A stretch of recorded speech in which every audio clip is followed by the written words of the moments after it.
The deep, dark hole in my life had always been there, from as far back as I could remember. The first time I felt its pull, it was almost imperceptible. I recall my mother reading me passages from her selectively chosen book, then glancing at me with expectation in her eyes. She chastised me relentlessly about my attraction to men, but I never wavered. Despite this, the hole's allure grew stronger every time she sat me down for her fanatical lectures. But I didn't encounter it until later in life. I never believed that my mother became a Christian for honest reasons. To me, it was just an excuse for her toxic behavior towards me. Consequently, when I started college, I fell into my first serious relationship. I was finally free of my mom's snide remarks about my allegedly filthy habits. I'm not sure what transpired during the time I was out of town, but when I came back home after dropping out of engineering school, my parents were already living apart and were planning to file for divorce. And, as usual, Eric broke up with me. In retrospect, my feelings deceived me about Eric's shallowness. He never expressed it aloud, but it was clear that he viewed me as inferior to him. My mother suggested that when I completed my engineering degree, if I still wanted to study carpentry, I would have the necessary abilities. She hoped that I would set my sights higher, but it didn't aid me in achieving much. Living only with my dad was preferable. He supported me through it all, but I always found myself in a precarious situation. I still desired to be a carpenter, but he could see that I wasn't in the proper frame of mind to start a business. We decided that I would apply for typical temporary employment positions in order to save up for a carpentry program. Sadly, that never materialized. At the age of 19, I landed a job working in an office, dealing with mundane tasks like spreadsheets and emails. 4 years later, my father began exhibiting signs of early-onset dementia at the age of 54. It's distressing to witness your parent deteriorate into a bewildered state. Looking back, I realized that it would have been merciful if he had suffered a heart attack instead. After 2 more years of hard work, I had received only 1 raise but experienced countless setbacks. It was a cold January night when I first discovered the pit. I had been working remotely on the weekend, trying to keep up with the ever-increasing cost of living. The work was tedious and exhausting, and I found myself making mistake after mistake. My feet were numb and, despite my efforts to warm them up, I couldn't feel them. As I looked down at the navy carpet beneath my feet, I noticed a circular hole that hadn't been there before. It was almost perfect but not quite, with walls made of black stone that seemed to be expertly carved. The hole was deep, and it disappeared into darkness. I pushed myself away from my desk and crawled toward the edge of the hole. The only sound I could hear was a soft breeze, like the sound of wind blowing through a cave. You know that feeling, the one where you feel a pull toward the void? I felt it too. Only this time, there was no fear, only an overwhelming sense of peace.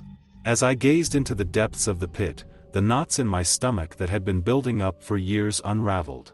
It was as if the pit had taken my worries and replaced them with a warm glow. After a few deep breaths and splashing some water on my face, I made my way back to my desk.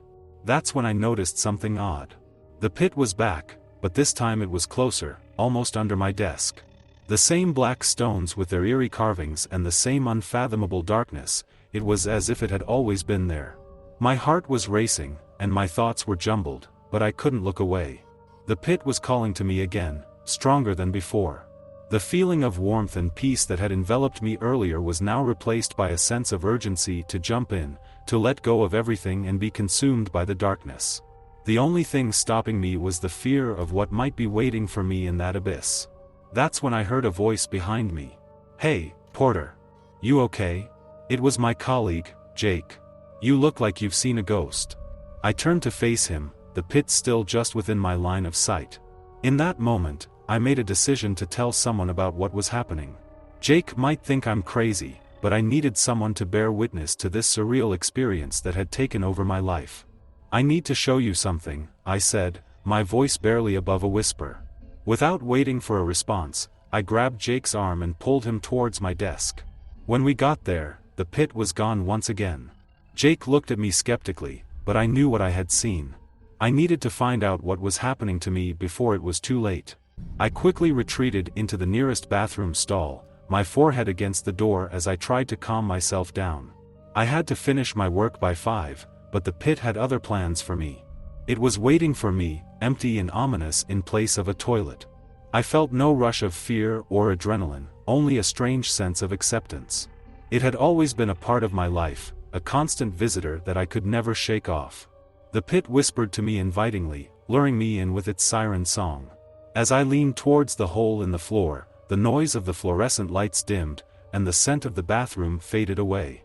With each passing moment, I felt myself being lulled deeper and deeper into the void of the pit. The shadows seemed endless, and something began to move in the distance. It was a pale, ethereal figure with too many limbs to count, beckoning me to follow. In that moment, the melody was unshakable, a song made just for me. The words to the tune came from inside my head, as I whispered along, one step, into the dark, light hides just beyond, no one will know, even dear old Pa, here is the peace for which you long. As the strange figure grew closer, the wind around me grew stronger, wrapping its cold tendrils around me. I reached out my hand to meet my guide halfway, but the slamming of the bathroom door brought me back to reality. I didn't know if I was ready for what was waiting for me. Maybe it was better to stay where I was, in the land of the living. As footsteps approached my stall, I quickly composed myself and replied, "I'll be out in a moment, just give me a minute to recover." I finally left the bathroom stall, feeling slightly disoriented from the experience. As I sat back down at my desk, I couldn't shake the feeling that I was being watched. Suddenly, an email notification popped up on my screen. The message was from an anonymous sender, with only 2 words, "Come back." The melody from the pit echoed in my head as I stared at the message, unable to resist its call. "I will," I muttered under my breath before closing the email. I completed the rest of my work for the day and handed it in before leaving the office. None of my colleagues seemed to notice my strange behavior, but I couldn't stop thinking about the pit and its eerie allure. Over the weekend, I went to visit my dad at the hospice. When I entered his room, he was gazing out of the window, lost in thought. The room was filled with the soft sound of old music playing from a nearby radio. As I walked into my dad's hospice room, I could see that he was lost in thought, gazing out of the window. The old radio beside him played a soft tune from an earlier era. I greeted him politely, but his response was that of a stranger. He seemed disoriented and I knew he did not recognize me. I offered him some custard creams and his face lit up with a smile, as though he still remembered his favorite snacks. However, it was a bittersweet moment as I realized that he had no idea who I really was. I sat next to him quietly and looked out of the window with him, feeling the alluring melody of the pit calling me back, but I focused on staying put for the sake of my dad, even if he didn't remember me anymore. I found myself sitting next to my dad in his hospice room, lost in thought. What do you do when it seems the only direction you can go is off the edge of a cliff? I asked him. He replied with surprising lucidity, "Wait. Look around, far and wide, to see if there's a bridge across. If there's no bridge, then you better set about building one. Doesn't have to be rigid neither, just strong enough for one crossing." His response shocked me, as I couldn't understand how he could still be so clear-headed even though he was so lost and hollow. But when I asked what would happen if the bridge collapsed halfway across, he seemed to have forgotten what we were talking about altogether. I sighed in frustration and decided to leave him to his biscuits. As I walked out of the room, I couldn't shake the feeling of loss and emptiness. Had he forgotten all about me? If I were to die that night, I felt like I had already died twice. The thought of my colleagues at work didn't even matter. Dad wouldn't be any wiser, and my mother and Eric wouldn't care. By the time I got home, tears had smeared across my sleeves, and my vision was a blur. I wiped them away, but it was useless. I didn't understand why I cared anymore. None of it mattered. Eric was gone, Dad was sick, and my life was a wreck. My heart ached as I trudged up the dark staircase to my cold, empty house. I didn't sleep. I couldn't. What was the point? Sleep wouldn't heal my dad or bring back Eric.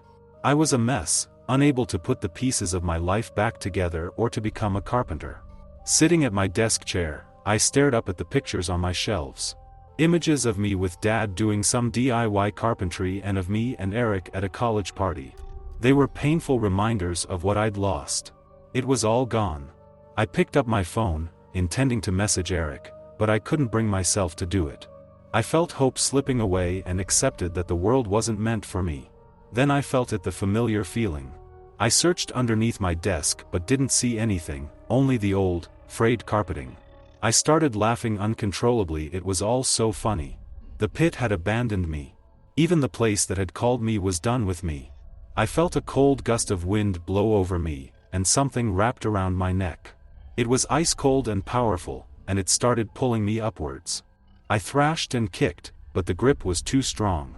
Then I saw it, the pit. I no longer wanted anything to do with it. A gaunt, pale arm reached out of the void, grabbing me tighter and tighter. It was part of a mass of writhing limbs that wanted only me. Desperately, I looked around for something to help, but the only thing within reach was the photo frame of me and Eric. Clutching onto the bony wrist above me, I reached for the picture frame on my shelf. Gripping it tightly in my hand, I slammed it into my forehead, shattering the glass and causing blood to flow freely down my face. The creature's grip loosened as I grabbed a large glass shard and began attacking, slicing and stabbing the limb that was holding me. The world began to fade, and the creature's howls and screeches sounded muffled and distant. I saw the dark abyss open up beneath me, but I wasn't ready to go. I begged for another chance to make things right. As the creature dragged me deeper into the abyss, I saw visions of those who had fallen victim to the pit. My father lying in bed, unaware of the danger lurking beneath the frame. The darkness was filled with images of the dead, with no apparent motive for their demise. I screamed and passed out. When I came to, I was lying on my bedroom floor, soaked in blood and lying on top of shattered glass. The pit was gone, and its call was silenced. I picked up the broken picture frame and stomped on it, destroying it completely. I realized that I needed to be strong for my father, even if he didn't recognize me anymore. I couldn't leave him behind.